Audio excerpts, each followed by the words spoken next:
Name is Harshi. आज मैं school जाऊंगी और मेरे स्कूल का नाम है सिग्मा इंटरनेशनल स्कूल।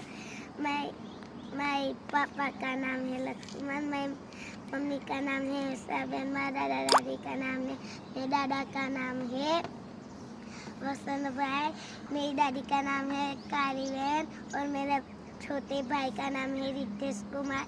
मेरी 2 बहन है, उसमें से मेरी सबसे बड़ी एक बहन है और इसका नाम है स्वाति बहन है और उससे छोटी मेरी बहन है खुशी और उससे छोटी मैं हूँ Harshi. Thank you.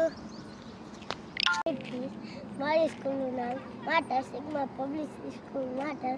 My name is my Papa name Lakhan Bhai.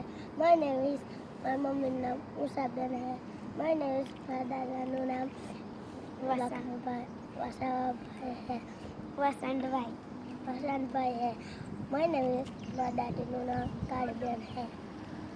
Thank you.